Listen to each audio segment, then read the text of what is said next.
Welcome back viewers. நம்ம TNPSC and competitive எக்ஸாம்ஸ்ல botany மற்றும் சுவால சம்பந்தமா ப்ரீவியஸ் இயர்ஸ்ல கேட்டிருக்கக்கூடிய ஒன் வேர்ட்ஸும் அதுக்குரிய சரியான ஆன்சர்ஸும் பார்த்துட்டு இருக்கோம். அந்த வகையில இப்போ என்ன கொஸ்டின் பார்க்க போறோம் அப்படின்னு கேட்டீங்கன்னா, ஹியூமன் பீயிங்ஸ் பிலாங்ஸ் டு அப்படின்னு கேட்டிருக்காங்க. அதாவது ஹியூமன் பீயிங் கீழ்கண்ட எந்த குரூப்ல வருது, எந்த ஸ்பீசிஸ்ல வருதுன்னு கேட்டிருக்காங்க. Option A Eutheria, option B Reptilia, option C amphibian and option D Aves அப்படின்னு கேட்டிருக்காங்க. முதல்ல யூத்தீரியா என்ன அப்படின்னா என்னன்னா, பிளாசெண்டல் மெம்மல்ஸ் அண்ட் பிளாசெண்டா மார்சுபியல்லாம் இருக்கக்கூடிய மெம்மல்ஸ் எல்லாமே இந்த யூத்தீரியால வந்துடும். So human beings belongs to அப்படின்னு கேட்டேன்னா இந்த யூத்தீரியா அப்படிங்கறதா இதுக்குரிய சரியான ஆன்சர். பிகாஸ் நம்மளும் ஒரு ஹியூமன் பீயிங்ஸும் ஒரு மெம்மல்ஸ் தானே.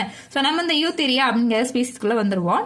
அண்ட் பில ரெப்டைல்ஸ்னா என்ன அப்படின்னு கேட்டீங்கன்னா, ஊர்வன பாம்பு, ஓனா இந்த மாதிரி ஊர்வனை எல்லாமே இந்த ரெப்டிலியாங்கிற குரூப்ல வரும்.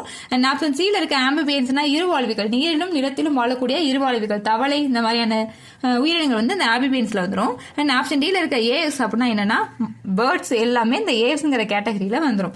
So human beings belongs to அப்படின்னா ஆப்ஷன் ஏல இருக்கக்கூடிய யூத்தீரியா அப்படிங்கறதா இதுக்குரிய சரியான ஆன்சர். இந்த வீடியோ உங்களுக்கு பிடிச்சிருந்துச்சு அண்ட் புரிஞ்சிச்சு, நாலேஜபிளா இருந்துச்சு அப்படின்னா லைக் பண்ணுங்க. நம்ம சேனலை கண்டிப்பா சப்ஸ்கிரைப் பண்ணிக்கோங்க. தேங்க்ஸ் ஃபார் வாட்சிங்.